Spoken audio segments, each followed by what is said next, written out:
Eh,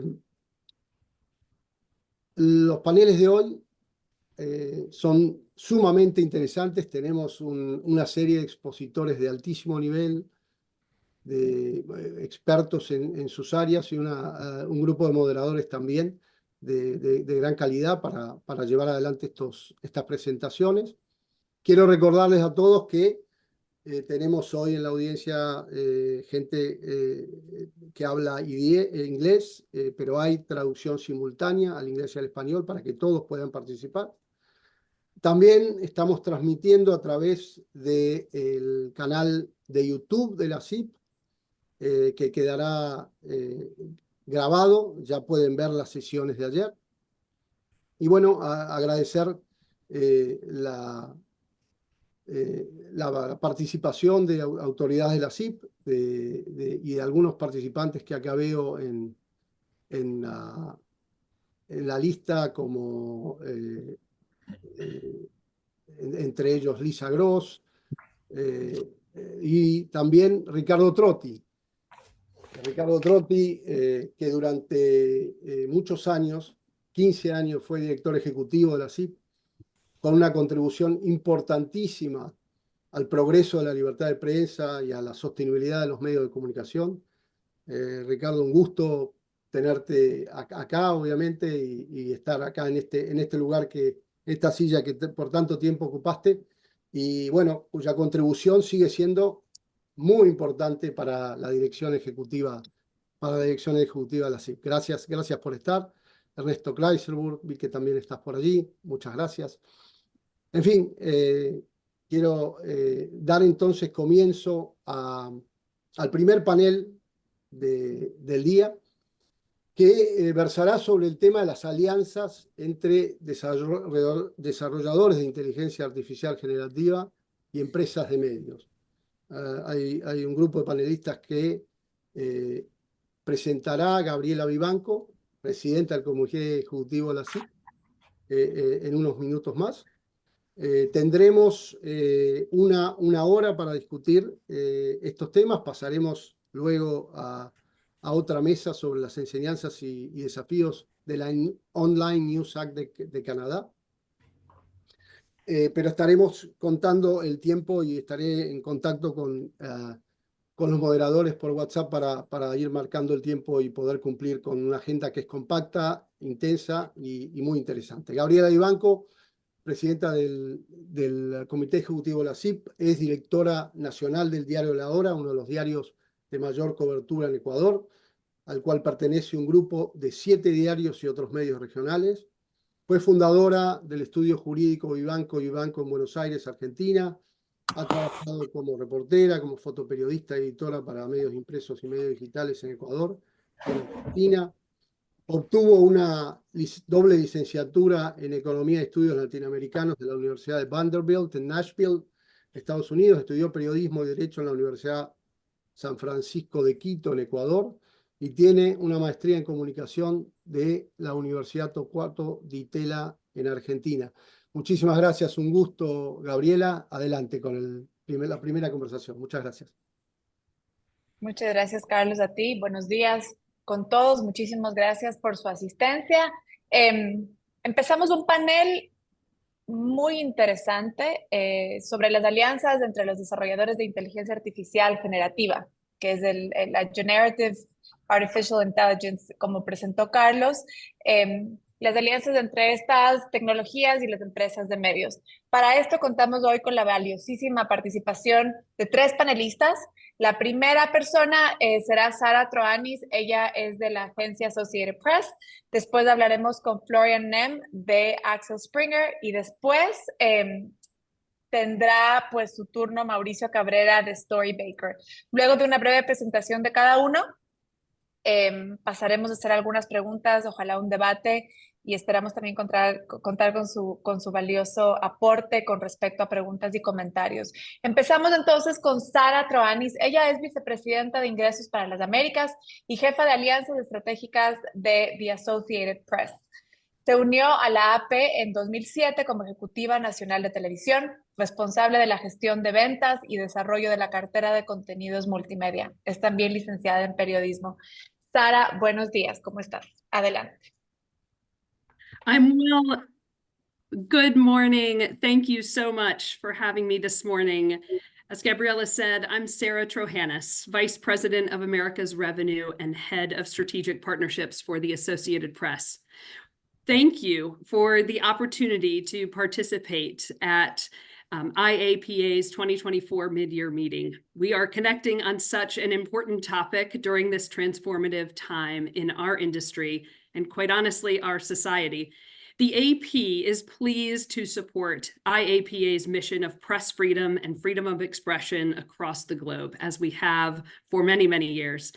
Since last year's General Assembly, we at the AP have been covering two ground wars. We're immersed in a very busy election year, and we're honored with our first ever Academy Award for the documentary 20 Days in Mariupol, a first-person account of the early days of Russia's invasion of Ukraine. Importantly, though, we have also navigated swift technological change that has disrupted our industry, and that is generative AI. And that's what I'm gathered here with my fellow esteemed panelists to talk a bit about today. At the AP, we use AI and automation to free up our journalists to spend more time on higher impact work. This started about a decade ago when we began automating some corporate earnings and sports stories. In the years since, we've experimented with AI in a variety of ways to make our journalism more efficient and effective.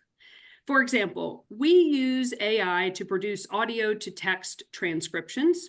We create shot lists in predictable environments. We tag content for search, and we distribute financial markets and sports data. It is important to be clear that we do not see AI as a replacement for our journalists or any journalists in any way. Last year, we incorporated an AI search tool in our customer platform that has essentially unlocked our vast visual archives, which I hope many of you are familiar with, allowing customers to search based on conceptual commands rather than just keywords. These are some of the benefits of harnessing this technology.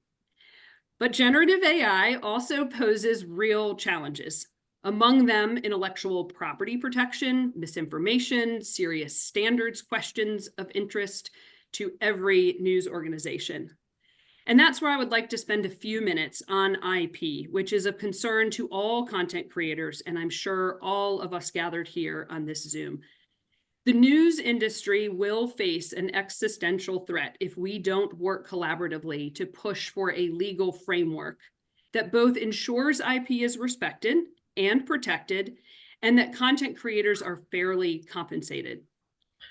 At the AP, we are advocating for this while we work with technology companies to license our content. For example, we have entered into an agreement with OpenAI to license part of the text archive from the AP. We are pleased that they recognize not only the value of AP's intellectual property, but also the importance of fact-based, nonpartisan journalism in developing this technology. We know, as I'm sure all of you know, these tools are learning and becoming smarter because of the journalism we and all of you produce. As part of this agreement, AP is leveraging OpenAI's technology and product expertise as we examine potential use cases for generative AI in news products and services. Both organizations, we believe, are benefiting from each other's established expertise in their respective industries in furtherance of the responsible creation and deployment of generative AI. With funding from the Knight Foundation, AP built 5 projects with local newsrooms and university development teams. This is outside of our partnership with OpenAI, but I wanted to reference it here. Ranging from the automated writing of public safety incidents to the publication of Spanish language weather alerts to transcriptions of public meetings. A final point that I want to make on this topic is that news organizations must implement standards around the use of generative AI. AP has published standards on generative AI for journalists, including how and when to use the technology, and guidance on how to cover AI as it becomes a larger part of our world. These guardrails are essential, but one thing is clear: they will continue to evolve as the technology does. And we already know generative AI is moving quickly. In fact, it's proving to evolve in a matter of days and weeks, not months or a year. And because of this, we too must be nimble and agile. We must acknowledge that generative AI will transform our industry and our world. It already has in many ways. We may not know what the future holds, but we do know that generative AI will be a part of it, and we must act because certainly this technology is here to stay. I hope that gives you some perspective from the Associated Press, and I appreciate very much the opportunity to participate this morning.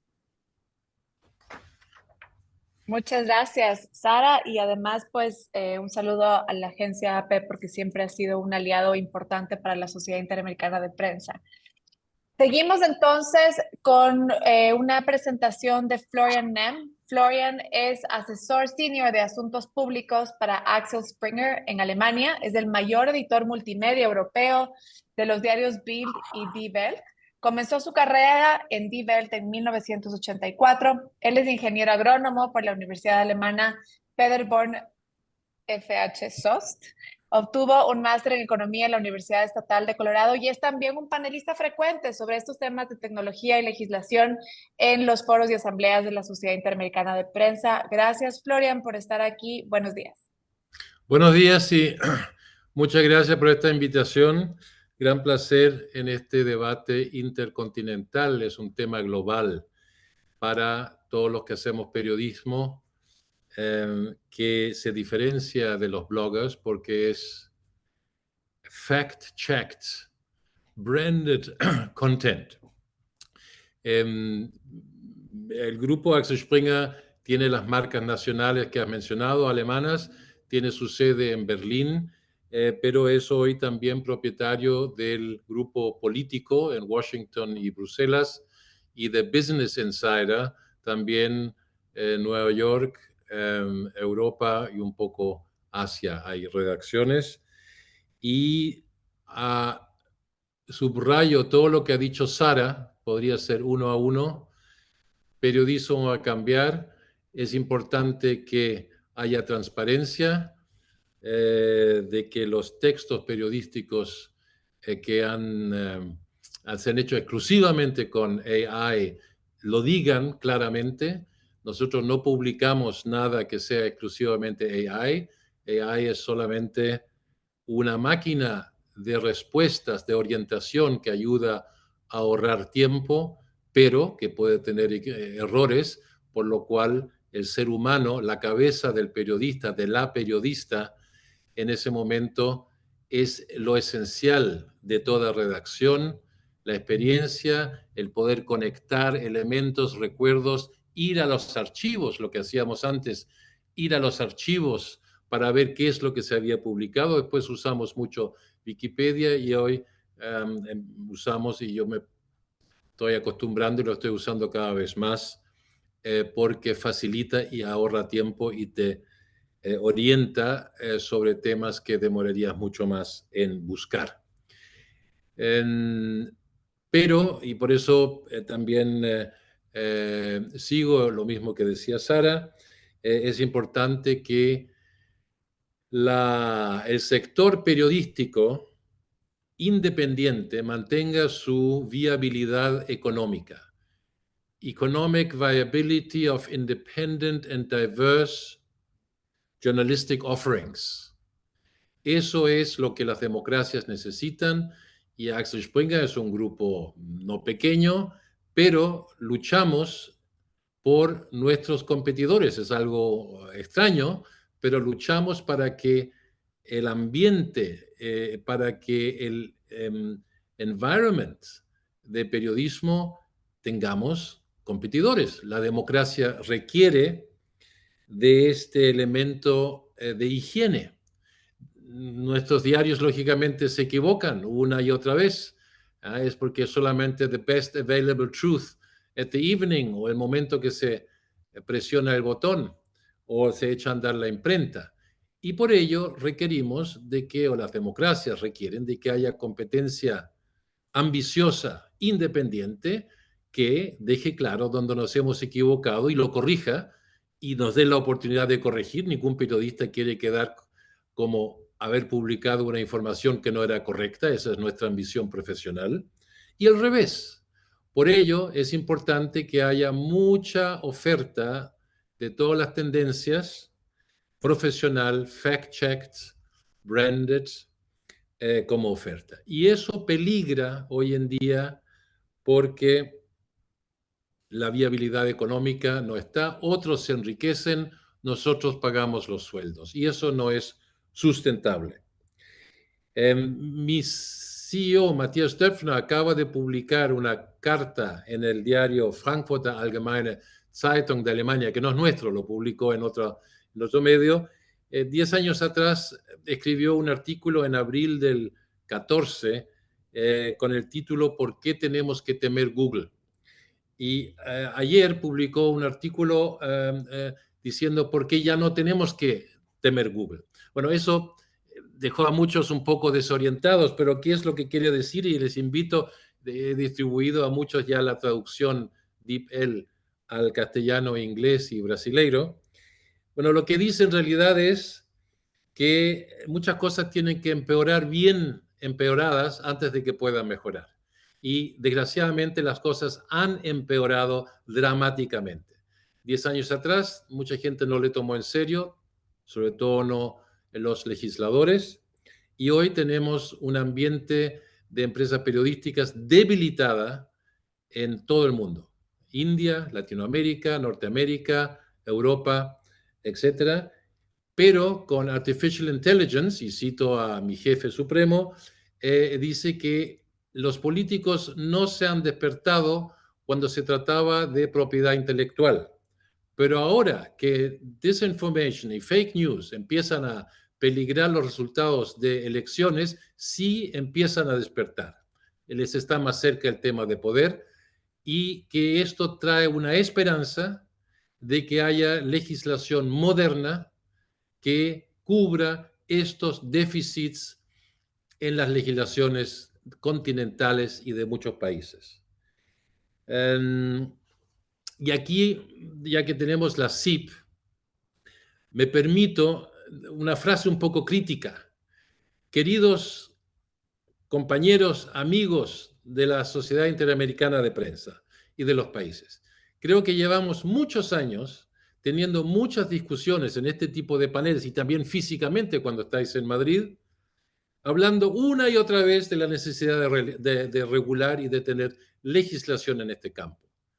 Europa ha dado importantes pasos, no siempre con un resultado bueno, pero los ha dado. Australia dio un empuje muy fuerte con otro método, pero con mucho mejor resultado.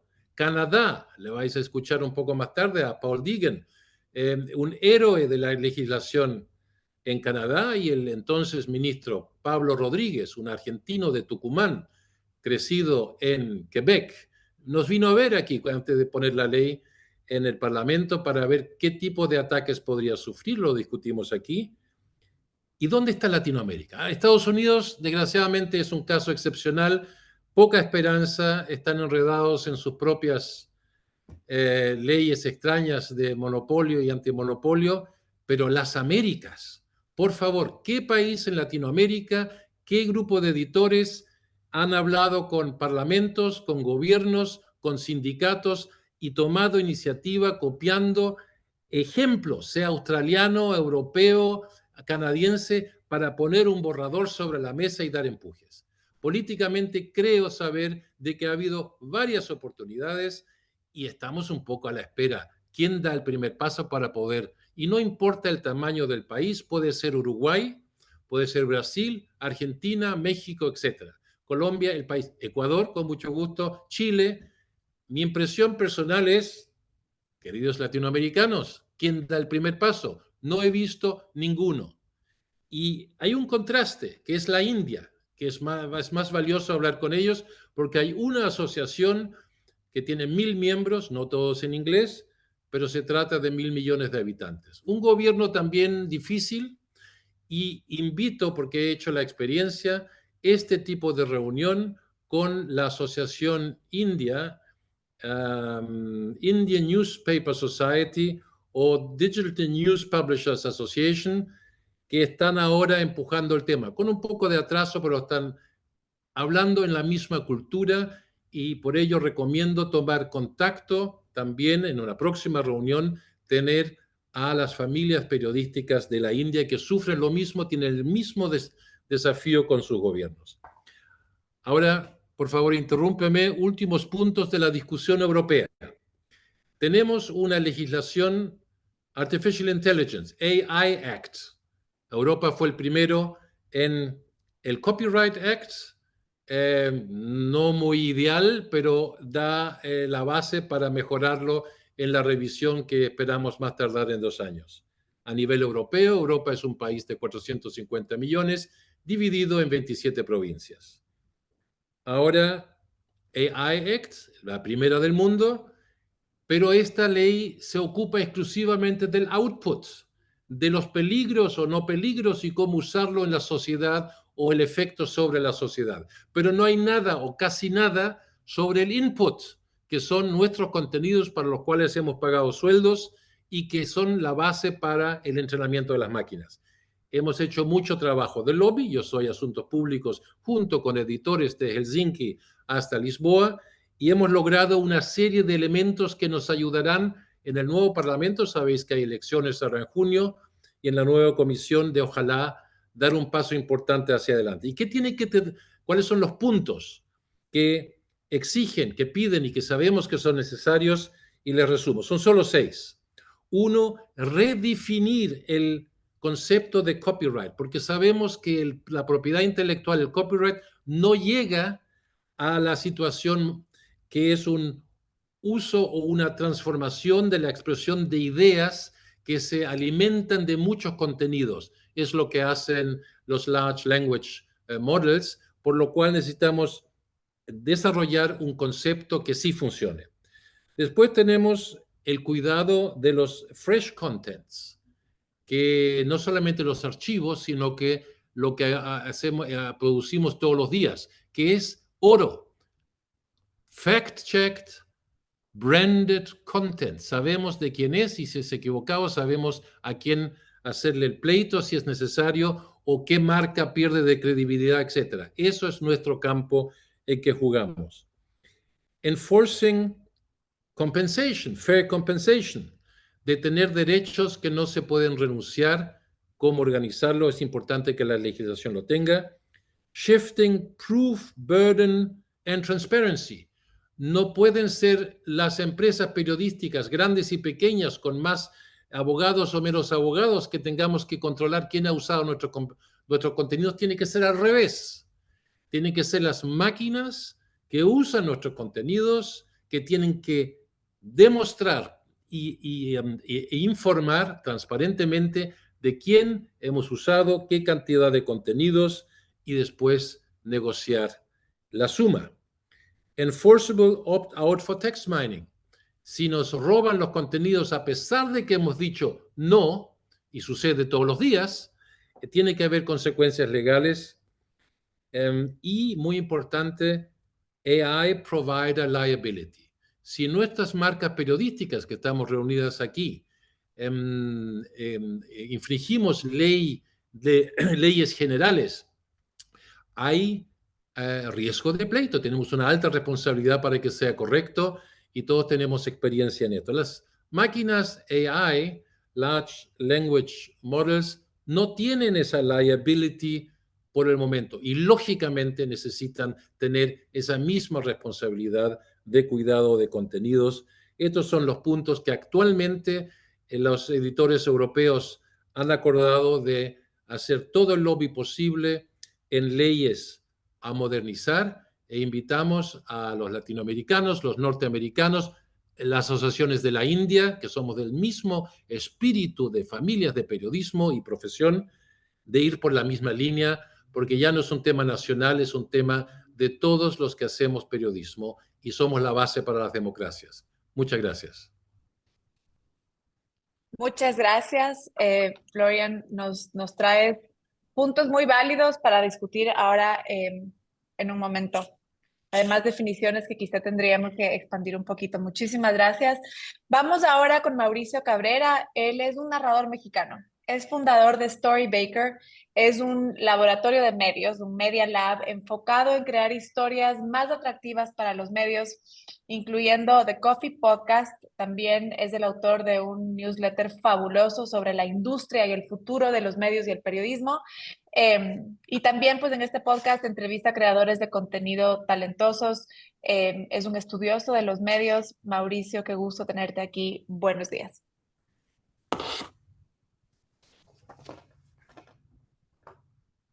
Estás con el micrófono. Qué Ahí barbaridad, estás. perdón. Hice Ahora. lo de siempre. Un gusto compartir espacio con Sara, con Florian. Muchas gracias, Gabriela. A ver, yo lo que quiero decir es que creo que los medios de comunicación, por más que intentemos ser optimistas, debemos reconocer algo. El modelo de negocio actual se ha fundamentado en una dependencia hacia Google y en cualquier tipo de relación. Cuando tú estableces el equilibrio de poderes, pues tienes que buscar también un equilibrio de condiciones. Y la mayoría de los medios de comunicación, no hablando de los más establecidos, por supuesto, no del New York Times, no posiblemente del Washington Post, no posiblemente de La Nación de Argentina, pero si quitamos a todas esas grandes cabeceras, nos encontramos a medios que en la gran mayoría de los casos dependen de la llegada de audiencia a través de las tecnológicas, esas tecnológicas a las que ahora les queremos pedir que nos paguen por el contenido. Contenido que sí, por supuesto, tiene una propiedad intelectual, pero también un contenido replicado en la gran mayoría de los casos por muchos. Y esa es una de las grandes problemáticas a las que se enfrentan los medios de comunicación comparado con, por ejemplo, una productora de películas o de series, donde tú tienes un contenido pues más complejo de replicar, donde puede ser más evidente esa imitación.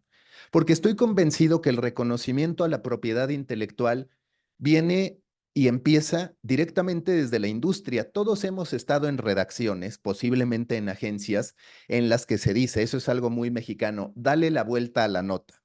Darle la vuelta a la nota significa decir lo mismo, pero con otras palabras, para no tener que reconocer esa fuente. O incluso una práctica tan habitual como la de los newsletters, de poner un link, así se trate de un competidor. Eso es algo muy sano de los newsletters, eso es algo muy arraigado en Estados Unidos y en distintas partes de Europa, pero que en Latinoamérica no se suele hacer. Yo, que continuamente me toca darles trabajo de consultoría a medios de comunicación, les he sugerido, oye, ¿por qué no haces un ejercicio de curaduría de lo mejor en materia política, económica, lo que ustedes quieran? Pero incluye las referencias a competidores. Eso no se da.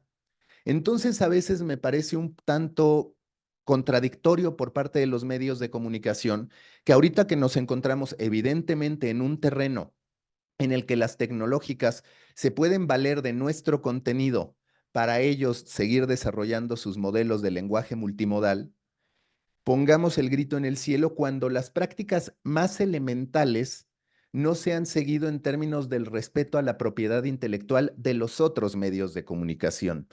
Y cuando tristemente, a partir de las tendencias que se marcan en Google, en las distintas redes sociales, lo que la mayoría de los medios ha hecho es intentar cubrir el mismo contenido. Entonces, ¿sí hay propiedad intelectual detrás de los medios de comunicación? Sí. ¿En qué casos? Pues principalmente en los casos de medios que tienen a periodistas especializados, que tienen a periodistas bien remunerados para generar contenido diferenciado. Si tú no tienes ese contenido diferenciado, si tú no tienes a periodistas que utilizan tanto sus recursos como los recursos tecnológicos para crear contenido de autor, tú podrías decir, ¿sabes qué? Que yo, sitio de X región, no quiero que los modelos de inteligencia artificial se entrenen con mi contenido. Pero la afectación para ese modelo va a ser mínima porque la realidad es que hay cualquier cantidad de medios haciendo exactamente el mismo contenido. En los negocios existe mucho esta parte del contenido que tú tienes y del valor que va guardando. ¿Cuál es uno de los problemas de los medios de comunicación? Que un alto porcentaje de sus contenidos mueren o unos minutos después, o unas horas después, o si bien nos va unos días después. No es como una serie que puede llegar a trascender a lo largo de los años, no es como un Star Wars, evidentemente. Y eso termina mermando nuestras capacidades de negociación. Uno, la réplica. Muchos medios de comunicación haciendo lo mismo. Y también muchos medios de comunicación parafraseando una investigación de un tercero. Planteamos esto. ¿Qué pasa si el New York Times lanza una exclusiva y dice, como en estos momentos, por ejemplo, en su conflicto con OpenAI, que no quiere que sea entrenado este modelo con los contenidos del New York Times? Pero ¿qué pasa si mientras tanto otros medios están replicando el contenido del New York Times, parafraseando? Y sí se está alimentando de esos medios. Por supuesto que está el daño, si se le quiere llamar así, a este modelo, en el que la audiencia dice, oye, pero esta no es información del New York Times, esta no es información de CNN. Sí, puede haber un porcentaje menor que esté muy alfabetizado, que diga, claro, me voy a fijar en las fuentes que están detrás, en las fuentes que están siendo consideradas, pero el entorno es complejo. Entonces, lo que yo percibo es, uno, sí, tenemos que seguir con esta conversación de mayor reconocimiento a la propiedad intelectual, que vamos a ser honestos, no empieza, insisto, con las plataformas tecnológicas. Se ha venido dando en el tiempo. En LinkedIn, ¿cuántas veces no se comparten publicaciones del especialista en marketing que en realidad él publica como propia o sin mencionar quién es la fuente, pero al final él no es el autor original? Y tampoco hemos encontrado un esquema de retribución en el que si tú compartes un contenido mío, te lleva ciertos ingresos. Que ahí es donde, por ejemplo, sí considero que la Web3, pese a lo golpeada que está después de toda la especulación en torno a NFTs y también al tema de las criptomonedas, podría ofrecer nuevas estructuras dignas de explorarse, que de hecho Fox está trabajando sobre eso, que tiene que ver con cómo de verdad generamos un nivel de metadata a través de blockchain tan grande que sí podamos saber dónde inicia un contenido, por dónde viaja y dónde termina, porque en la nueva economía de los contenidos, posiblemente alguien que comparte mi contenido podría merecer algún tipo de crédito o algún tipo de beneficio porque me hace grande, porque hace que ese video que quizás yo genere que tuvo 1000 views, si lo recomienda una persona con 10 millones de seguidores, podría alcanzar otro tipo de niveles de compensación. Entonces, no es un problema aislado el del reconocimiento económico que deberían dar las plataformas tecnológicas, que ya se está dando, pero yo creo que se va a dar con las grandes cabeceras. Yo creo que se va a dar con las grandes agencias de noticias, no necesariamente con medios pequeños que están replicando contenido. ¿Qué queda entonces? Entender cómo utilizar la inteligencia artificial para crear contenido diferenciado que sí le interese a esas tecnológicas y por el otro lado, generar una mejor relación con la audiencia, porque todo está vinculado. Si tú tienes una relación directa con la audiencia, es muy complicado que la tecnológica te termine afectando. Primero, ¿por qué? Porque tú tienes esa relación directa, tienes el first party data, que debe ser una de las obsesiones de los medios. Segundo, porque en la cabeza de esa gente está que tú creas contenido diferenciado, contenido de autor. Y tercero, porque en vez de estar esperando que la tecnológica resuelva todo tu problema de negocio, también construyes una vía en la que generas ingresos a través del reconocimiento de los suscriptores, de la audiencia final. Yo aplaudo iniciativas como las de AP, por ejemplo, porque es reconocer, a ver, yo no me puedo poner a pelear con una tecnología que queramos o no, va a estar y se va a arraigar en la sociedad. No podemos negar que la tecnología va a avanzar. Si nosotros nos tardamos en experimentar con la tecnología, lo único que va a pasar es que no vamos a ser de los ganadores que surjan después de la exploración temprana de esa tecnología. La verdad es que a nivel usuario, hoy, si usas ChatGPT, puede llegar a ser menos útil que al principio porque precisamente se le han ido poniendo estos candados donde, oye, yo no puedo hacer esto, no puedo ir a este sitio porque estoy bloqueado, porque no se me permite. Y se entiende la parte del medio, pero no deja de haber una afectación a una tecnología que ya podría hacer más fácil el consumo de información para el usuario. Es decir, las búsquedas en Google hoy, ¿son lo más efectivo del mercado? No, porque ya tienes una búsqueda conversacional que te puede ofrecer una mejor experiencia. Entonces, lo que tienen que pensar los medios es, sí, por supuesto, su supervivencia, pero también cómo encontrar las palancas con las tecnológicas para dejar de pensar que el modelo actual de búsqueda es el ideal y que en cambio tengamos un descubrimiento consensuado con las fuentes que valgan la pena en la búsqueda conversacional. Porque al final lo que tenemos que hacer es priorizar el tiempo, la atención de los usuarios. Y si tú me dices, oye, ¿quieres un compendio de esta noticia con distintas fuentes en una búsqueda conversacional, en un chatbot, contra recibir en Google 10,000 resultados, de los cuales 9,000 son muy parecidos entre sí? Pues muy posiblemente como usuario, no como gente de medios, te diría, ¿sabes qué? Que yo prefiero el resultado del chatbot porque me ayuda a entender más fácil, me ayuda a contextualizar más fácil y no tengo el equivalente al pase a la página 35, que es lo que hoy en día en cierto modo tenemos con cómo consumimos Internet. Todavía es, tengo esta nota, ok, ahora me voy a esta otra, ahora me voy a esta otra. O sea, sí tenemos que buscar mejores condiciones. Esas mejores condiciones, desde mi punto de vista, solo las van a lograr algunas agencias y algunos grandes medios de comunicación referentes. Y los demás hemos de intentar encontrar cómo diferenciarnos, cómo construir una relación directa con la audiencia y cómo lograr establecer de verdad propiedad intelectual, una propiedad intelectual que no se base tanto en el qué duplicado por todos, sino en el cómo y en lo que estoy resolviendo para la audiencia. Para mí ese es el contexto. No es un problema solamente de las tecnológicas afectando, porque además vamos a ser honestos, si Google quisiera, ya habría limitado todavía más el tráfico hacia los sitios. No lo hace porque es parte del negocio. También le beneficia poder mostrar anuncios en los distintos sitios de los medios de comunicación. Es así. Pero ¿qué termina pasando? Es indiscutible que la tecnología nos está llevando a un tipo de consumo que no va tanto por, bueno, los medios creando cientos o miles de noticias de manera mensual, muchas de ellas replicadas, como hoy que tenemos a medios deportivos como Mundo Deportivo, dándote recetas de pechuga de pollo al horno. Eso no está bien y va más allá de las tecnológicas. Eso es como yo cierro. Gracias, Mauricio. Creo que pues tu punto de vista es absolutamente pragmático. Nos explicas claramente que el genio ya salió de la botella y no va a haber forma de volverlo a meter. Y pues realmente me quedan muchísimas preguntas, así que voy a tratar de organizarlas de la mejor manera.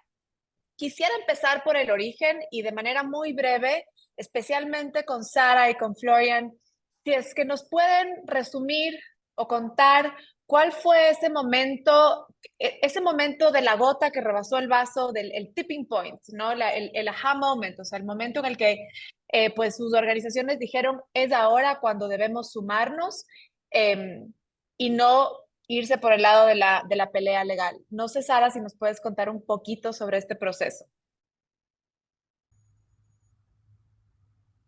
Sure.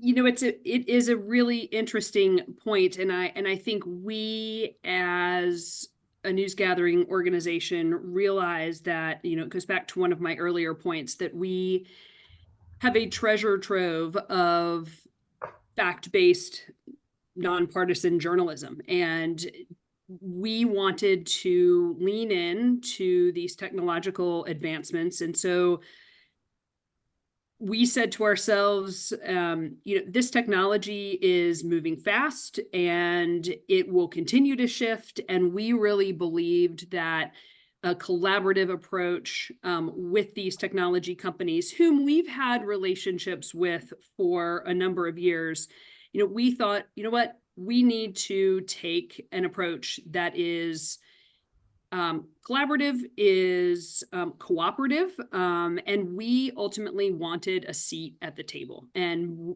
that seat at the table for us was earned by an engagement and a sharing of our positions and our principles that IP must be respected. And I think that was the aha moment when we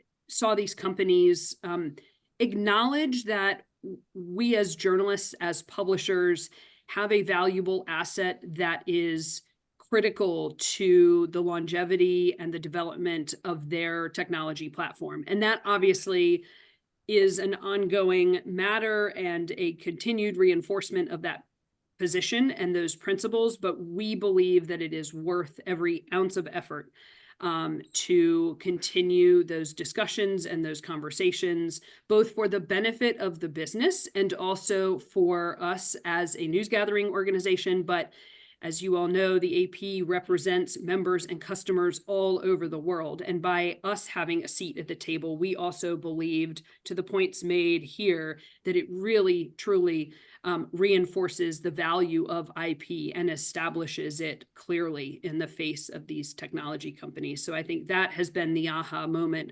particularly over the last couple of years, the last 12 to 18 months, and certainly as we head forward. Gracias, Sara. No sé si Florian nos puedes dar tu perspectiva sobre este tema. Sí, mira, el tema de las máquinas de búsqueda, sobre todo la máquina dominante en el mercado del ser encontrado, con todos sus efectos en publicidad y audiencia, es un tema que ya empezó más de unos 15 años atrás a mover mucho, y fue el gobierno alemán que puso la primera ley nacional, mal hecha, pero al menos con mucha lucha de los editores alemanes. Era una coalición demócrata cristiana con los liberales, y los liberales pusieron mucha agua a la ley que al final, en fin. Después fue el gobierno Rajoy, mayoría absoluta en España, que hizo la mejor ley del mundo en este campo, que después con la iniciativa, con la variante europea, se diluyó muchísimo. Entonces, el momento, como dices, al menos en Axel Springer y seguramente entre los editores alemanes y los españoles, vais a ver a Irene Lanzaco más tarde, gran luchadora por este tema, tiene muchos años. El resultado es frustrante. Y ahora con inteligencia artificial y con la alimentación del servicio de máquinas, esto se radicaliza aún más. Es más de lo mismo, de otra forma, pero al final otros se enriquecen, nosotros pagamos los sueldos, porque nuestro producto periodístico no es repetible en esa forma. Es el consultar varias fuentes, el invertir en ese research para publicar información que otros quieren mantener en secreto. Y por eso tiene interés. Algunos con más audiencia, con menos, pero ese es el trabajo que hacen todas las redacciones y que lógicamente se diferencian. Si tienen buen fundamento económico, entonces tienen diferenciación y competencia. Y hay que leer más que uno para tener una orientación adecuada. Los problemas que comenta en el caso mexicano, el darle vuelta a una noticia, en fin, sí, pero el lector se da rápidamente cuenta, y el futuro en los tiempos de inteligencia artificial está en la originalidad, innovación y singularidad de la oferta periodística. Y por eso hay que salir a la calle, no quedarse sentado en las redacciones, abrir los ojos y descubrir historias o temas que los otros no tienen. Y ahí ayuda la inteligencia artificial, porque te resuelve muchos temas, que te ahorra tiempo para invertir más tiempo en lo otro. Y los que no hacen eso morirán o se hundirán, pero así ha sido el periodismo toda la vida. Algunos surgen, otros se hunden porque pierden el tren. Y por eso el momento es continuo, de lo que yo recuerdo desde hace 15 años. Gracias, Florian.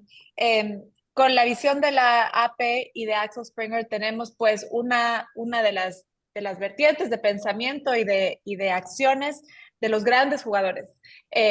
Sin embargo, además, por la audiencia que tenemos y por los cientos de miles de miembros de la CIP, que somos medios de comunicación medianos y pequeños, Mauricio, sí quisiera que hables, como dices tú, del resto, de los demás. ¿qué oportunidades desde un punto de vista pragmático? Porque como dices tú, somos jugadores muy pequeños, venimos además de mercados absolutamente desconectados con respecto a la industria, no tenemos una cultura de colaboración ni entre los medios de los países, ni mucho menos de entre los países entre sí, como dices tú en América Latina. Desde tu punto de vista, herramientas específicas, ¿cuáles son las principales oportunidades que hoy tienen los medios medianos y pequeños para aprovechar las herramientas y de alguna forma valorar el contenido que generan? Sí, qué bueno que lo divides en dos. Por un lado, a los grandes medios creo que sí les toca establecerse como estos motores que se apalancan de la inteligencia artificial en lo que refiere al entrenamiento de estos modelos. Y también, por supuesto, les toca decidir qué de la inteligencia artificial pueden utilizar para hacer mejor periodismo, porque a mí algo que no me gusta de la industria es que muchas de las conversaciones van directamente hacia hacer más contenido en torno a un modelo de negocio que no funciona. Florian, por ejemplo, dice que la audiencia se da cuenta, pero para mí ese discurso es muy lo que siempre se ha querido decir el periodismo y no tanto lo que en realidad pasa. ¿Por qué? Primero porque el descubrimiento se produce más directamente a través de Google que de un acto voluntario. ¿Esto qué quiere decir? Si Google me pone primero mundo deportivo, esto no es periodismo, pero bueno, para una pechuga de pollo al horno, no le importa tanto si es mundo deportivo o es el que sea. La audiencia es así, porque está basada en eso. ¿A qué audiencia sí le importa y qué audiencia sí se da cuenta? La que monetiza a través de suscripciones, es decir, la audiencia que paga por contenido. A esa audiencia sí le importa la diferenciación, sí le importa la originalidad, pero son unos cuantos medios. En Latinoamérica se cuenta más o menos con los dedos de las dos manos y no tenemos muchos más casos. Entonces, es una realidad. ¿Qué audiencia sí se da cuenta y valora? La que está dispuesta a pagar. El resto, que es la gran mayoría del ecosistema de medios, pues no necesariamente valora eso. Va buscando y muchas veces no es solo que vaya a un sitio o a otro sin distinción, sino que va entre creador y creador también sin distinción. Dicho eso, ¿qué es lo que nos toca a los demás? A mí me parece que este es un momento extraordinario para desarrollar lo que yo llamo pymes, pequeños y medianos medios. Pequeños y medianos medios que van desde una persona hasta organizaciones de máximo 30 personas, donde lo que tú haces es construyes una relación directa con la audiencia. Muchas veces ese producto mínimo viable puede ser un newsletter, puede ser un mensajero instantáneo como WhatsApp o habilitar un canal de difusión en Instagram. Son los medios humanos o medios conversacionales. Hay una serie de casos que para mí destacan sobremanera. Tenemos en Estados Unidos POC, que yo debo decir que para mí es el modelo a seguir, al menos en mis gustos, en mis preferencias, que fíjate cómo cambia el modo de aproximarse. Se podría decir que es un medio de negocios, política, entretenimiento. No, ellos lo que dicen es, nosotros cubrimos la lucha del poder, el ego y el dinero en los corazones políticos, tecnológicos, de entretenimiento y financiero en Estados Unidos. Entonces, en vez de estarte hablando de algo tan amplio como solemos hacerlo los medios, espectáculos, deportes, se van a algo específico. Es la industria del entretenimiento, Hollywood. Es la industria o el corazón político de Estados Unidos, Washington. Es el corazón financiero de Estados Unidos, Wall Street. Y lo que hicieron es, no voy a tener una redacción de 20, 50, 100 personas. Lo que voy a tener es a un periodista experimentado, que eso también es muy positivo, porque ahorita tenemos la lectura de que entre más años tengas, yo ya estoy preocupado por eso, porque ya tengo 40, tenemos la lectura de que entre más años tengas, más desechables vamos a ser. Y no, la inteligencia artificial estoy convencido que nos pone en un spot en el que la experiencia, la especialización, el prestigio, el networking nos va a situar en un muy buen lugar. Porque precisamente los medios, esto va a generar un problema de desempleo, yo sí que lo veo, en redacciones muy grandes, la inteligencia artificial va a depurar varios de esos procesos, pero aquellos periodistas experimentados, especializados en algo, con capacidades multiplataformas y decididos a conversar, van a tener un mejor escenario. Ellos viven de suscripciones. Defector, por ejemplo, es el caso de un colectivo de creadores que sale de Deadspin. En Deadspin les pedían que hicieran aquello en lo que ellos no creían, lanzaron su propio concepto. Los periodistas son en parte socios, como lo mismo pasa en POC, y estamos hablando de que en ambos casos muchas veces eran directores editoriales de The Hollywood Reporter o de Variety, de distintos medios de comunicación que se unen y que son posiblemente 15 personas, pero de esas 15 personas hay 8 periodistas que son top y el resto se dedican a marketing o tienen una parte en growth. ¿Qué hay que construir? Hay que construir, entonces, first party data, una conversación constante. Se está acabando esto de, yo te vi en un programa de televisión y ya con eso es suficiente. No, cada vez más tenemos que extender puntos de contacto con la audiencia para entender que no solo hemos de informar, sino también orientar, entretener, educar, inspirar, conversar, escuchar, que son tareas que muchas veces no ha querido hacer el medio de comunicación o el periodista. Entonces, ese punto resulta fundamental. Por el otro lado, comprender la oportunidad de las plataformas conversacionales y entender que si queremos que algo sea sano, no debemos hacer como suele pasar en Latinoamérica, que es, ya llegó un millonario que tal vez no tiene experiencia en medios y dice, voy a crear un nuevo sitio por influencia política y seguro lo recupero con mis amigos. Y a veces tuvimos el caso aquí en México de México.com.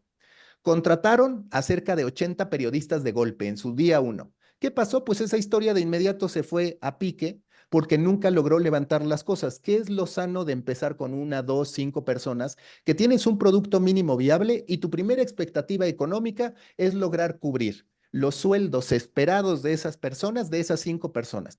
Y si empieza a funcionar, vas creciendo, que es curiosamente como lo hacen las agencias. Las agencias, oye, tengo este proyecto. Bueno, 5 personas. Se va este cliente, posiblemente lo cierro, pero ahora tengo este otro, tengo 3 personas. Vamos a tener estas redacciones mucho más líquidas y mucho más flexibles para ampliarse o encogerse, sin que eso necesariamente sea demonizar al medio, porque tampoco me ha parecido positivo esto de, este medio está despidiendo gente. No.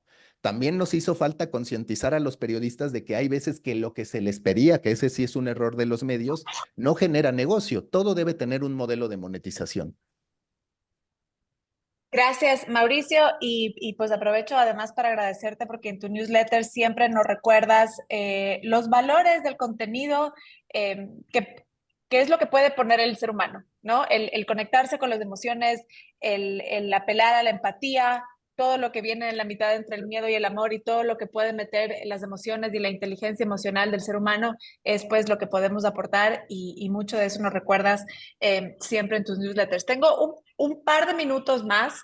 Quisiera hacer 2 preguntitas últimas. La primera va para Sara. La agencia AP ha dicho, de lo que entiendo, que parte del propósito de la alianza que tienen también es desarrollar lo que se llama best practices, ¿no? Un esbozo o un borrador de mejores prácticas o estándares que le sirvan a la industria para la aplicación de estas herramientas de forma ética en la creación de contenidos. ¿Qué nos puedes decir al respecto de lo que han encontrado con respecto a las mejores prácticas que sirven y aplican hoy? Y que ya podemos compartir con el resto de la industria.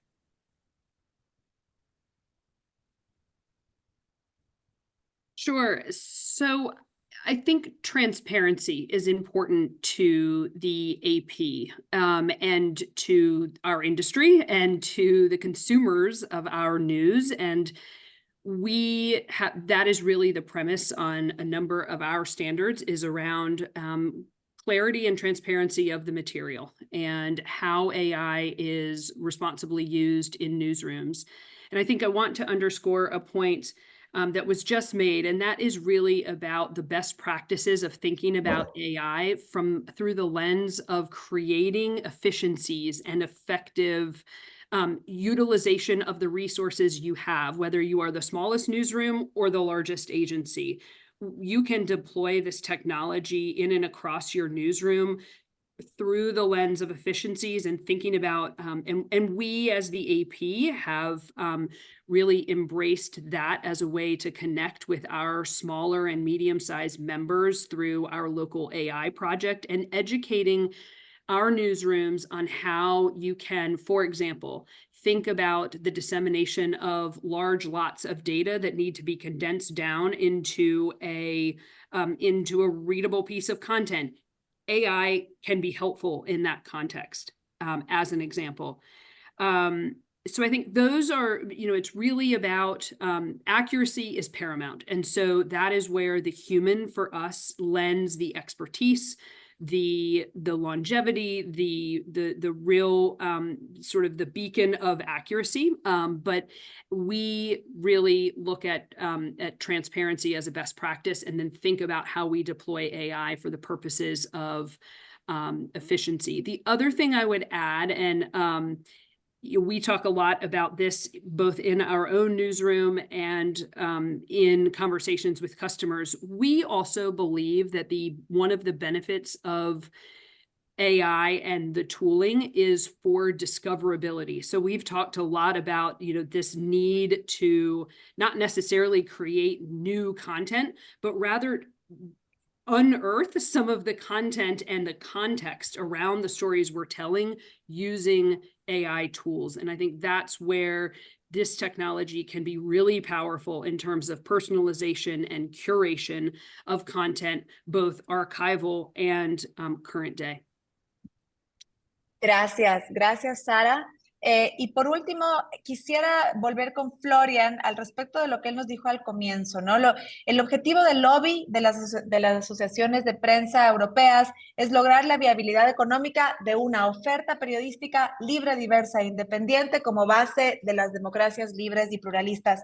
Florian, ¿qué nos puedes decir sobre las lecciones que hemos aprendido o tenemos que aprender de todo el proceso doloroso y pues muy desgastante que ha sido la conversación con los motores de búsqueda y estas empresas de posición dominante con respecto al futuro de los medios y la tecnología? Sí, muchas gracias. Primero, lo que tú decías recién, de que los competidores se unan para lograr legislación moderna. En la época del papel ahora era más difícil copiar en ese día, hoy se puede reproducir digitalmente y la ley nunca ha llegado ahí. Y por ello la forma que tenga la definición de propiedad intelectual, la legislación mundial en este campo está muy anticuada y no ha funcionado cuando se trataba de las empresas periodísticas. Ahora con fake news y con la manipulación de elecciones, probablemente la clase, digamos, los que tienen responsabilidad política en parlamentos y gobiernos tendrán más atención para modernizar eso. Pero, y lo digo con la CIP, queridos amigos de la CIP, ¿qué asociación nacional va a poner la primera iniciativa en su parlamento o en su gobierno? Estamos esperando impacientes, tenemos toneladas de material de todo tipo, oficial, no oficial, experimentos, listas de argumentaciones para compartir, y ya lo hemos hecho en muchas oportunidades. Hemos tenido reuniones de abogados, exclusivamente abogados de muchas casas editoriales, ya años atrás, con borradores, etcétera. ¿Quién da el primer y quién da el segundo paso? Bien. O vamos a esperar que la India, que empezó mucho más tarde, se adelante y eso. De ahí viene gran parte de la vulnerabilidad y la debilidad. Hay que saltar. Gracias, Florian. Y voy a pedirles unos par de minutos más porque Rosenthal Alves nos ha alzado la mano y pues quisiera darle la oportunidad de que sea breve, pero siempre sus aportes son valiosísimos. Rosenthal, adelante, por favor, para hacer una pregunta. Bueno, alzaron mi mano, pero, pero aquí estoy. Yo creo que aprendí mucho en ese panel. Creo que ese es el gran reto que tenemos ahora, es comprender que estamos en un momento para mí, que estoy en este barco hace muchos años, es como casi el momento en que tuvimos la llegada de la web en los 90. Entonces ahora estamos, si hemos cometido muchos errores en términos de cómo actuar, principalmente desde la industria de los periódicos en estos 25 años más o menos, no hemos visto nada en relación a lo que va a pasar seguramente con el impacto de la inteligencia artificial y de las otras cosas que no tenemos ni idea de que van a aparecer. Las otras especializaciones en materia de capacitación de nuestros periodistas, de nuestros ejecutivos, etcétera. El problema de la regulación es que no hay una buena regulación. Todas van a tener algún problema, pero hay que seguir intentando. Y nosotros aquí en Austin tuvimos ahora recién el International Symposium on Online Journalism, el ISOJ, que vimos, por ejemplo, el fascinante la fascinante vuelta que dio el New York Times con la presencia de la CEO. Yo estoy muy impresionado y de acuerdo con lo que dijo Mauricio. Una cosa es ver estos grandes y otra cosa muy distinta es ver cómo hacen estos pequeños. Hay muchos interesantes modelos. Ese de Puck que él muestra es muy importante también para que veamos otro fenómeno que está cambiando el panorama de los medios, que son los influencers, los content creators. Estamos aquí empezando un estudio de eso para ver qué es lo que el periodismo tiene que aprender de ellos y qué es lo que ellos tienen que aprender del periodismo, y sobre todo concientizarse de su responsabilidad social. O sea, tenemos muchos casos en nuestros países de influencers que cometen actos de periodismo o que son periodistas y tienen más audiencia que los medios institucionales. Entonces, este es otro punto que me gustaría poner en la mesa, sobre todo en el caso de Puck y de los nuevos modelos que están apareciendo. Y muchas gracias por la oportunidad y por voluntariarme para decir unas palabras, pero quiero reiterar que aprendí mucho en ese panel. Muchísimas gracias, Rosenthal, Florian, Sara y Mauricio. Gracias a la audiencia y pues esperamos que esta conversación nos ayude a adaptarnos más rápido y mejor y a dejar un par de ideas, sembrar un poco de semillas. Muchísimas gracias, Carlos, contigo.